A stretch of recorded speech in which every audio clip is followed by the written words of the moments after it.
5월 7일 푸울스가 DFA 될 때까지만 해도 올해 조정 OPS가 72, 레퍼런스 승리 기여도가 마이너스 0.4인 푸울스를 데려가려는 팀이 나타날 것인가에 대해서는 비관적인 시선이 있었는데요. 심지어 메이저리그 팀과 계약에 실패할 경우 푸울스는 도미니카 공화국 대표팀 유니폼을 입고 플로리다에서 열리는 도쿄올림픽 예선전에 참가할 수도 있다는 전망이 나오기도 했습니다. 푸울스가 갈 수 있는 팀으로는 2001년 푸울스가 트리플 A를 건너뛰고 데뷔할 수 있도록 해준 은인이자 자신과 함께한 최고의 선수로 푸울스를 뽑은 토니 라루사가 감독으로 있는 시카고 화이트삭스가 거론되기도 했는데요. 하지만 화이트삭스에는 예르민 메르세데스라는 신데렐라가 지명타자로 버티고 있었습니다. 또한 세인트루이스가 푸울스를 데려와 푸울스에게 명예로운 은퇴의 기회를 줄 수도 있다는 전망이 나오기도 했는데요. 하지만 푸울스를 데려간 팀은 놀랍게도 전혀 예상 밖이었던 LA 다저스였습니다. 오늘 푸울스의 다저스 입단 소식이 들리자 팍스 스포츠는 푸울스가 다저스 모자를 쓴 사진을 급하게 합성해 올렸는데요. 카디널스에서 11년, 에인절스에서 10년, 메이저리그에서 21년 동안 빨간색 유니폼만 입었던 푸울스가 다저블루라니 실제 모습을 보지 못한 현 시점에서는 아직 상상이 되지 않습니다. 푸울스는 웨이버 과정을 모두 통과했기 때문에 다저스는 최저 연봉의 잔여 시즌분인 42만 달러만 지급하면 되는데요. 덕분에 에인절스는 올해 푸울스에게 줘야 하는 3천만 달러 중에서 42만 달러를 아낄 수 있게 됐습니다. 그렇다면 다저스는 왜 푸울스를 영입했을까요? 다저스는 올해 좌완상대 메이저리그 타율 23위, 홈런 22, OPS 21위일 정도로 심각한 반면 푸울스는 극심한 부진에 빠진 2019년 이후로도 우완상대 타율 2할 3푼 6리, 장타율 0.387인 반면 좌완은 타율 2할 6푼 1리, 장타율 0.5151 정도로 좌완상대 공격력은 아직 살아있기 때문입니다. 푸울스가 다저스에 입단함으로써 다저스의 MVP 출신 선수는 클레이튼 커쇼, 코디 벨린저, 무키 베츠, 그리고 통산 3번을 수상한 푸울스까지 4명으로 늘어났는데요. 이로써 다저스는 피트 로즈, 조 모건, 조지 포스터, 자니 벤치가 있었던 1978년 신시내티, 로드 커루, 프레드린, 돈 베일러, 레지 잭슨이 있었던 1982년 에인절스, 로저 클레멘스, 호세 칸세코, 케빈 미첼, 모본이 있었던 1996년 보스턴에 이어 MVP 4명을 보유한 네 번째 팀이 됐습니다. 이로써 다저스는 MVP 트로피 6개와 커쇼 3개, 바우어 하나, 프라이스 하나, 사이영 트로피 5개를 보유한 팀이 됐는데요. 세인트루이스에서 445개, 에인절스에서 222개의 홈런을 때려냄으로써 통산 667홈런을 기록 중인 푸울스가 남은 기간 다저스에서 몇 개의 홈런을 때려낼지 궁금합니다. 또한 푸울스가 데뷔 후 21년 동안 등번호 5번을 고수한 반면 다저스는 시거가 5번을 차지하고 있기 때문에 푸울스가 어떤 등번호를 달게 될지도 궁금합니다. 하지만 더 놀라운 다저스의 선수 영입이 기다리고 있었는데요. 다저스가 템파베이가 방출한 좌타자 치치고 요시토모를 영입한 겁니다. 치치고는 FA가 되기 전 영입한 거기 때문에 트레이드가 이루어진 셈이 됐는데요. 다저스가 최저 연봉 잔여분보다 약간 많은 43만 달러를 부담하고 나머지 금액은 모두 템파베이가 내기로 했습니다.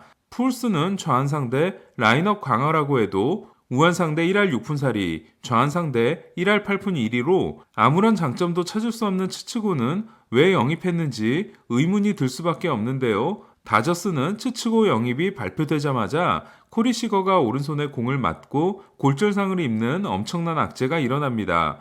대체 선수들인 쉘던 노이시, DJ 피터스, 루크 레일리가 부진하고 벨린저, 맥킨스트리, 폴락이 부상 중이며 에드윈 리오스는 어깨 수술을 받고 시즌이 끝나버린 다저스는 이로써 푸울스와 추측으로는 메울 수 없는 구멍이 라인업에 생긴 셈이 됐는데요. 다저스마저 이렇게 악재가 쏟아지는 걸 보면 정말 월드시리즈 우승의 저주가 아닌가 합니다. 한편 다저스는 오늘 경기를 승리하고 4연승 포함 최근 5승 1패 상승세를 이어갔는데요. 지난 경기에서 6이닝 9K 2실점 패전 후 동료들을 자극하는 발언을 했던 바우어는 4회까지 10개 삼진을 잡아내는 등 2경기 연속 113구를 던지고 7이닝을 10K 2피안타 무볼레 무실점으로 막는 역투로 팀의 7대0 승리를 이끌었습니다. 이로써 바우어는 9경기에서 4승 2패 2.20, 이닝과 탈삼진에서 리그 1위에 오르는 대활약을 이어갔는데요. 특히 홈에서는 20이닝 28K 2볼넷 2자책,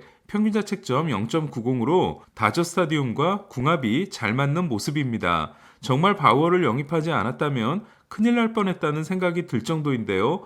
최근 다저스 타선을 이끌고 있는 맥스 먼시는 오늘도 4타수 3안타 1타점을 기록함으로써 최근 9경기 4할 6리 5홈런 12타점을 기록했습니다. 내일 다저스는 지미 넬슨부터 시작하는 불펜데이로 5연승에 도전합니다. 제가 중계를 맡았던 경기에서는 김하성이 24경기 만에 홈런의 손맛을 봤는데요. 4월 11일 텍사스 원정 경기에서 조던 라일스가 던진 79마일 커브를 메이저리그 첫 홈런으로 연결시켰던 김하성은 오늘도 애덤 웨인라이트의 74마일 커브를 홈런으로 만들었습니다. 통산 170승에 도전했던 웨인라이트는 홈런 3방으로만 6점을 내주고 4이닝 8피안타 6실점에 그쳤는데요. 앞서 토미 팸에게도 커브를 맞은 웨인라이트는 이로써 2009년 다저스전에서 안드레 이디어와 케이시 블레이크, 2019년 시카고 컵스전에서 이안앱과 카일 슈아버에 이어 통산 3번째로 한 경기 2개의 커브 홈런을 맞은 날이 됐습니다. 토미 팸, 김하성, 오스틴 놀라가 자신을 상대로 홈런을 때려낸 역대 145, 146, 147번째 선수가 된 웨인라이트는 2013년 추신수에 이어 두 번째로 한국인 타자에게 홈런을 맞았는데요. 강정우가 웨인라이트 상대 9타수 1안타인 반면 추신수는 웨인라이트가 한 번도 머리를 길게 기른 적이 없었음에도 상대 성적이 12타수 5안타, 타율 4할 1푼 7리였습니다. 어제 12개에 이어 오늘도 6개의 볼넷을 내주며 마운드가 일찌감치 무너진 세인트루이스는 7회말 2사 만루에서 크리스 카펜터가 아닌 맥 카펜터가 마운드에 올라와 데뷔 후 처음으로 투수 등판을 했는데요. 카펜터는 최고 구속 80.6마일, 최저 구속 51.6마일이 찍힌 정체불명의 공으로 1과 3분의 1이닝 2피안타 무실점을 만들어냈습니다. 지난 샌프란시스코 원정에서 마운드에 오른 달인 러프를 상대로 희생플라이에 그쳤던 김하성은 카펜터가 갑자기 팔을 낮춰 사이드암으로 던진 79마일짜리 공을 제대로 받아쳤는데요. 하지만 타구속도 89마일, 발사각도 25도에 비거리 98m, 라이너 아웃이 되고 말았습니다. 빠른 공이 아니라 느린 공을 넘기려면 순수 파워가 뛰어나야 하는데요. 제가 중계 중에도 말씀드렸습니다만 스태캐스트 시대 구속 대비 가장 빠른 타구 속도를 만들어낸 타자는 2015년 보스턴 스티븐 라이트의 60마일짜리 너클볼을 받아쳐 103마일짜리 홈런을 만들어낸 트라웃입니다. 마지막 타석 범타로 시즌 타율이 2할에서 다시 1할 9푼 5리로 떨어진 김하성은 내일 김광현을 상대합니다. 다저스와 파드리스가 나란히 5승 1패인 반면 자이언츠가 피츠버그에게 2연패를 당함으로써 서부지구는 자이언츠, 파드리스, 다저스가 각각 반경기차 1, 2, 3위가 됐습니다. 템파베이는 헌터 스트링랜드를 에인절스로 트레이드하고 그 자리에 최지만을 올렸는데요. 최지만의 출장이 없었던 템파베이는 12대5로 승리하고 매치를 이틀 연속 꺾었습니다. 얀디 디아스가 5타수 3안타 2타점을 기록하고 5월 3할 4푼의 상승세를 이어간 가운데 가장 눈에 띈 선수는 템파베이 선발 쉐인 맥클라나한이었는데요. 좌완으로서 평균 97.8마일 포심을 던지고 오늘도 최고 구속 99.6마일을 찍은 맥클라나한은 5와 3분의 1이닝 7K 4실점 승리와 함께 2017년 호세 퀸타나와 조던 짐버맨, 2019년 찰리 모튼, 그리고 어제 타일러 글래스나우와 함께 린도어에게 한 경기 3개의 삼진을 안긴 5번째 투수가 됐습니다.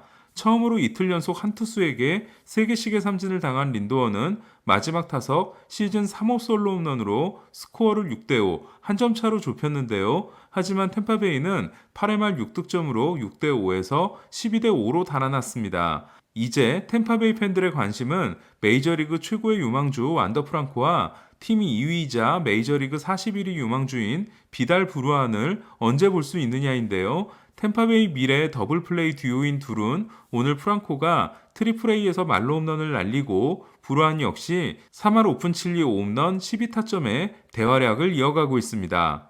양키스는 볼티모어를 8대2로 꺾고 5연속 위닝 시리즈, 8연속 시리즈 무패와 함께 5승 10패 후 17승 7패의 상승세를 이어갔는데요. 에런 저지가 어제 3타수 2홈런 2타점에 오늘도 11호 홈런을 날림으로써 빠르게 살아나고 있습니다. 이틀 동안 3개를 날린 저지는 11개 홈런으로 12개인 미치 애니거, 11개인 오타니, 호세 라미레스가 있는 아메리칸 리그 홈런왕 경쟁에 본격적으로 가세하게 됐습니다. 텍사스는 휴스턴에게 3일 연속 패함으로써 5연패 늪에 빠졌는데요. 어제 우드워드 감독이 참담했다고 말한 웨스 벤자민을 마이너로 내리고 양현종과 로스터 경쟁을 했던 초청 선수 헌터 우드를 콜업했습니다. 그러나 우드는 오늘 등판하자마자 카일 터커에게 홈런을 맞았습니다. 텍사스는 갈로의 3런 등으로 5대6 한 점 차까지 추격했지만 9회 등장한 라이언 프레슬리에게 막혔는데요. 크리스 우드워드 감독은 아리아라의 다음 턴인 목요일 양키스전에 양현종을 고려하고 있다는 말을 했습니다. 그렇게 되면 양현종은 메이저리그 데뷔 후 에인절스, 보스턴, 미네소타, 휴스턴에 이어 이번에는 양키스를 상대하게 됩니다. 토론토는 어제 스티브 매치의 5이닝 9K 무실점에 이어 오늘은 앤서니 K가 4이닝 6K 무실점으로 좌한 선발이 이틀 연속 선전했는데요. 레이, 류현진, 스트리플링, 매츠, K가 최근 5경기에서 27이닝 40K 6실점, 평균자책점 2.00입니다.